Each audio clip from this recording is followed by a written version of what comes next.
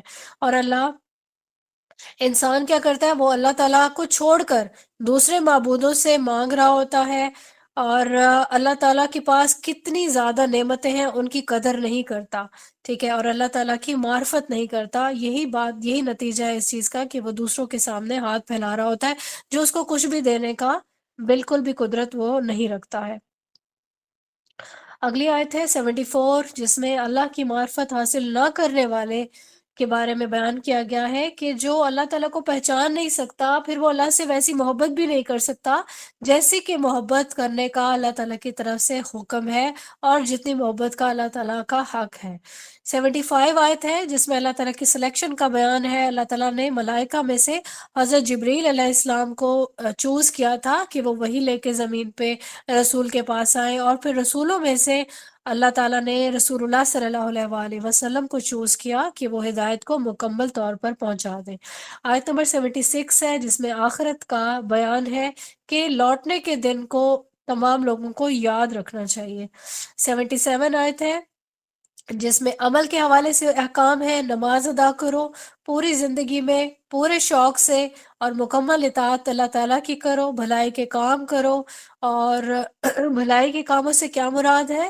اس میں خدمت خلق بھی آتی ہے، لوگوں کی آخرت سنوارنے کا بھی جو ہے جذبہ ہونا چاہیے، آخرت سنوارنے کا جو ہے وہ کام کرنا چاہیے تاکہ وہ جہنم سے بچے۔ تو اس میں یہ دعوت و تبلیغ کا جو کام ہے وہ اسی زمرے میں آتا ہے، یعنی امر بالمعروف اور نہی عن المنکر۔ آخر میں جو 78 آیت ہے، اس میں اللہ تعالیٰ کی طرف سے حکم دیا گیا ہے کہ دین کی سربلندی کے لیے اس طرح سے جہاد کرو جیسے کہ جہاد کرنے کا حق ہے۔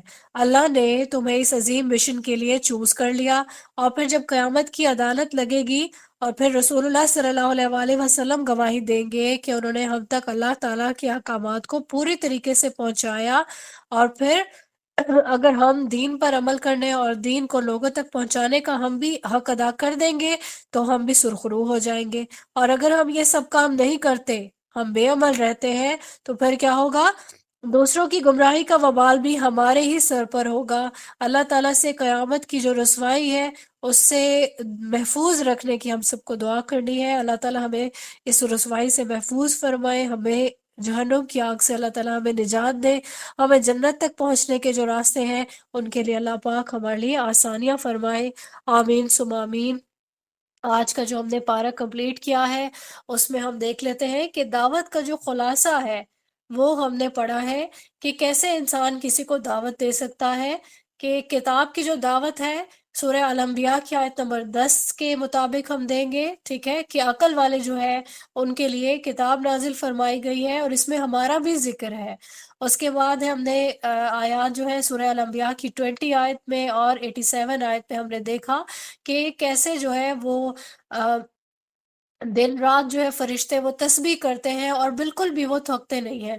پھر ہم نے حضرت یونس علیہ السلام کا تذکرہ دیکھا ہے آیت نمبر 87 میں، کیسے اندھیروں سے انہوں نے اللہ تعالیٰ کو پکارا اور اللہ تعالیٰ نے ان کو محفوظ کیا، ان کو زندہ جو ہے مچھلی نے ان کو اگل دیا۔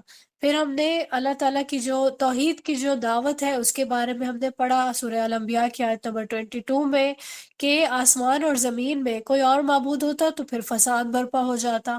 اس کے بعد ہم نے دیکھا آیت نمبر 25 سورہ الانبیاء کہ اللہ تعالیٰ نے رسول کو بھیجا، ان کے ساتھ وحی جو ہے ان پہ نازل کی گئی، اور یہ چیز کلیئرلی بتا دی گئی اللہ تعالیٰ کے علاوہ کوئی عبادت کے لائق نہیں ہے، معبود جو ہے وہ اللہ ہے۔ اس کے بعد ہم نے سورہ الانبیاء کی آیت نمبر 35 میں موت کے بارے میں دیکھا کہ ہر جاندار کو موت کا مزہ چکھنا ہے، جو لوٹائے جانے کا دن ہے اسے سب کو یاد رکھنا چاہیے۔ اس کے بعد 73 آیت میں ہم نے جو نماز کے لیے جو پابندی ہے اس کے بارے میں پڑھا ہے۔ اس کے بعد ہم نے سورہ الانبیاء کی 89 آیت میں اللہ تعالیٰ سے فریاد کرنے کی جو دعوت ہے اس کے بارے میں پڑھا ہے، کیسے حضرت زکریا علیہ السلام نے ایک انہونی چیز جو ہے وہ اللہ تعالیٰ سے مانگی، کہ انہوں نے کیا دعا کی تھی، اللہ تعالیٰ مجھے تنہا نہ چھوڑ، تو بہترین سب سے بہتر وارث ہے، اور اللہ نے ان کی جو دعا تھی وہ اس کو قبول فرمایا۔ سورہ الانبیاء کی آیت نمبر 99 اور 100 آیت میں ہم نے جہنم کی آگ سے بچنے کی دعوت کے بارے میں پڑھا۔ اس کے بعد ہم نے حصول جنت کی فکر کے بارے میں سورہ حج کی آیت ہے آیت نمبر 23 اس کے بارے میں پڑھا ہے، اور پھر شرک سے بچنے کے لیے ہم نے سورہ حج کی جو آیت ہے آیت نمبر 26، جب حضرت ابراہیم علیہ السلام نے اپنا جو ہے پورا ایک لاجیکل جو ہے ایک فیکٹرز بیان کیے، ہم نے وہ دیکھا کہ اللہ کے ساتھ کسی کو شریک نہیں کیا جا سکتا۔ پھر ہم نے مسجد کو پاک صاف رکھنے کی دعوت کا بیان پڑھا ہے سورہ حج کی آیت نمبر 26 میں۔ اللہ تعالیٰ کے جو شاعر ہیں ان کی تعظیم کی دعوت کا بیان 32 آیت میں دیکھا ہے۔ سورہ حج کی 34 آیت میں ہم نے تواضع اختیار کرنے کا حکم دیکھا ہے، ٹھیک ہے، کہ جو بھی تابع ہو جاتا ہے اللہ تعالیٰ کے ایک معبود کے، وہ عاجزی کرنے والا ہے، ان کے لیے بشارت ہے۔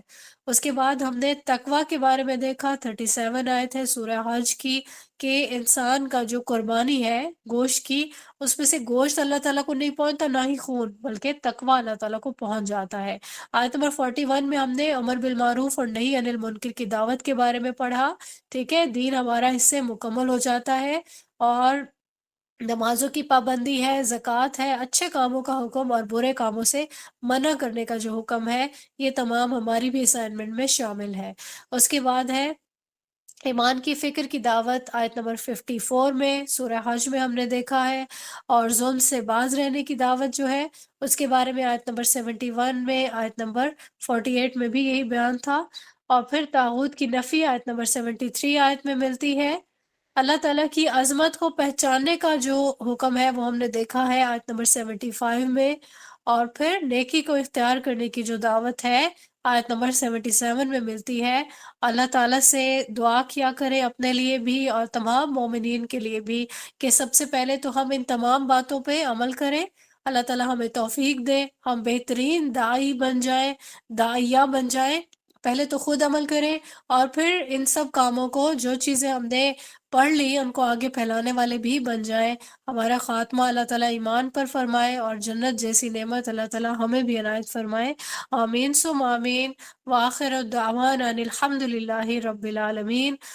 سبحانک اللہم و بحمدک، نشہد ان لا الہ الا